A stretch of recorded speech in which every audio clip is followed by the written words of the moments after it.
ทักทายสบายดีเบิดสุกคนเด้อมื้อนี้สิพามาเฮ็ดซาลาเปาเฮ็ดกะละเปาฟูๆนุ่มๆอ่อนๆแซ่บๆเนาะพี่น้องเนาะอันนี้ก็คือว่าเฮ็ดกะละเปาเฮ็ดหลายๆบ่แม่นเฮ็ดเอาไปจำหน่ายเด้เฮ็ดไว้กินตัวเองนี่แหละพี่น้องเฮ็ดแล้วก็เอาเข้าฟรีเซอร์ไว้ยามใดบ่ได้เฮ็ดอยู่ให้กินก็เอาออกอุ่นกินจังซี่นะไปกินลาไปกินกันก็สบายถือไปง่ายเนาะแล้วมันก็นานบูดไว้ง่ายเนาะนี่เนื้อเพิ่นนุ่มๆอ่อนๆฟูๆเลยพี่น้องนี่ทางในเพิ่นได้นี่เด้อนี่ก็สิใส่ไส้หมูนำนี่เนาะใส่เป็นไส้หมูหอมๆแซ่บๆเลยกินแล้วก็อิ่มข้าวอิ่มน้ำเฮามาลงมือเฮ็ดกันเลยเนาะใส่น้ำอุ่นอยู่300 ml แล้วก็สิมาใส่ยีสต์อยู่บวงหนึ่งเด้อพี่น้องเด้อน้ำตาลนี้ตามความมักเลยเด้อแต่มื้อนี้เขาใส่3บวงตะกินเนาะเฮาก็มาคนให้เข้ากันเนาะ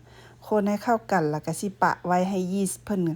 ขึ้นฟูขึ้นฟอดก่อนเนาะ5 นาที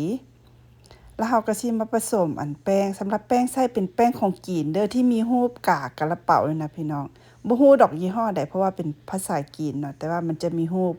กากะละเปาอยู่หั่นเด้อสิมาใส่อยู่3จอก3จอกอันนี้ใส่เป็นจอกพองเลยเด้อ3จอกแล้วก็สิมาใส่ผงฟูเบกกิ้งพาวเดอร์ใส่อยู่บวงหนึ่งบวงตักกินน่ะเกลือน้อยนึงนี่เนาะ แล้วก็สิมาผสมให้เข้ากันเนาะเฮาใส่แป้งสำหรับเฮ็ดซาลาเปาเนาะเนื้อซาลาเปามันจะออกมางามขาวดีพี่น้องอันนี้มันยีสต์ที่เฮาปาไว้5 นาทีเนาะมันจะขึ้นฟอดแบบสิพี่น้องเฮาก็จะมาทอกใส่เลยแต่บ่ได้ทอกเบิดจ้องไว้น้อยนึงเนาะพี่น้องเนาะแล้วก็สิมาใส่น้ำมันพืชอยู่3บวงตักกินแต่ค่อยใส่เป็นน้ำมันประกอบใส่เป็นน้ำมันพืชธรรมดาก็ได้เด้อพี่น้องเด้อบัดนี้เฮาก็สิเอาไม้พายมาคนเลยเนาะเอาไม้พายคนๆๆให้มันเข้ากันซะก่อนเนาะให้มันแค่นประมาณนึงแล้วก็สิเอามือเนี่ยงเลย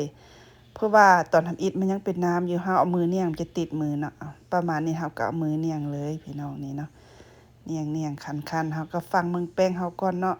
อันน้ำยีสต์เฮายังบ่ได้ใส่เบิดเดะเฮาจงไว้หน่อยนึงเนาะ บัดนี้ก็สิมาถอกใส่เบิดเลยเหตุผลที่บ่ใส่บัดเดียวเพราะว่าเฮาย้านมันแหลวผลเนาะเฮาก็ฟังเบิ่งแป้งเฮาก่อนเพราะว่า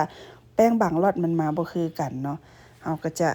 จงไว้น้อยนึงคั้นไปก่อนคันมันแข็งแบบนี้เฮาก็มาถอกใส่นี่นะแล้วเฮาก็มาเนี่ยงๆคันๆเนาะมาคั้นแป้งโดเฮาเนาะประมาณ5 นาทีก็จะได้แป้งนุ่มๆอ่อนๆแบบจังซี่เลยน้ำมันพืชที่เหลือก็มาทากลสามเฮาเพราะว่าเฮาสิน่ะพักโดชั่วโมงนึงเนาะเฮาหาหยังโปะไว้แล้วก็เอาผ้าอุ่นๆมาปกอีกพักชั่วโมงนึงเนาะแล้วเราก็สิมาเฮ็ดไส้ซาลาเปาก็สิมีหมูบดอยู่ถ้วยน้อยนึงเนาะก็เฮ็ดเฟืองครึ่งถ้วยเฮ็ดหอมครึ่งถ้วยกะรดครึ่งถ้วยหัวหอมแดงครึ่งถ้วยซีอิ๊วเห็ดหอม3บ้วงตะกินแล้วก็สิมีน้ำมันหอย3บ้วงตะกินพริกไทยประมาณครึ่งบ้วงเนาะแล้วก็มาคนๆๆซาวๆทุกอย่างให้เข้ากันแล้วสำหรับไส้เฮาเนาะบัดนี้เฮาก็ สิมีไส้แล้วก็สิมีไข่เนาะโดเฮาพักชั่วโมงนึงก็จะฟูขึ้นเครื่องนึงแบบสิเลยพี่น้อง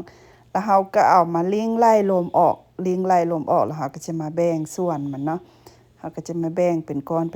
บนี้เนาะเฮาตัดเอาตามที่เฮามักเลยเฮาอยากเฮ็ดก้อนใหญ่ก้อนน้อยเฮาก็ตัดเลยเนาะจะได้10ก้อนแล้วเฮาก็จะมารอๆๆหมุนๆจังซี่นะพี่น้องเนาะรอหมุนๆไว้จังซี่นี่หลังจากรอแล้วเฮาก็เอามา เฮ็ดเลยเอามาแผ่ๆๆออกแล้วก็รีดให้เพิ่นเป๋เพิ่นงามเนาะปลายมันเฮาก็จะรีดออกให้มันเป๋ๆเนาะเวลาเฮายุ่มเข้ามันจะค่อยบุโปะหัวมันหั่นน่ะตักใส่แล้วก็เอาไข่ใส่แล้วก็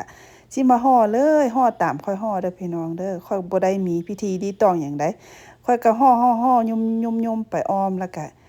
ยุบทั้งหัวมันเรียบร้อยนี่ก็คือวิธีการห่อของข้อยเนาะนี่เนาะ บ่ได้เฮ็ดดุปานใดเด้อกะละเปานี่โดนๆก็จังเฮ็ดเทื่อนึงก็จะได้เป็นแบบนี้เนาะผู้ใดเฮ็ดงามกว่านี้ก็เฮ็ดเด้อข้อยเฮ็ดได้ส่ำนี้พี่น้องเอ้ยนี่ก็พอได้กินอยู่ก็ประมาณนี้แหละสิให้แบบงามๆคือคนจีนเฮ็ดบ่เป็นเด้อเฮ็ดได้ส่ำนี้พี่น้องนี่กะละเปาข้อยเนาะก็สิมาเก็บใส่ซึ้งนึ่งเลยก็อย่าลืมตัดเจียห่อคุกกี้ห่อก้นเพิ่นก่อนเนาะก็สิให้มันติดซึ้งนึ่งเฮาได้พี่น้องนี่ จะมีเกี๊ยห่อคุกกี้ห่อก้นก่อนแล้วค่อยเอาซาลาเปาใส่นี่เนาะก็จะได้อยู่2 ถาดเต็มๆซึ่งเลยจะมานึ่งชั่วโมงนึงเนาะสุกแล้วพี่น้องซาลาเปามันจะฟูขึ้นใหญ่เป็น2 เท่าเลยนี่ใหญ่ๆฟูๆเลยนี่แบบพี่น้องสุกแล้วห หอมๆนี่ซาลาเปาใส่หมู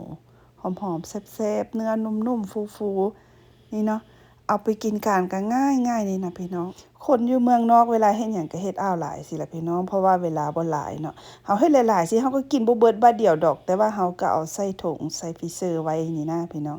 ปาให้มันเย็นแล้วเฮาก็ใส่ถุงใส่ฟรีเซอร์ไว้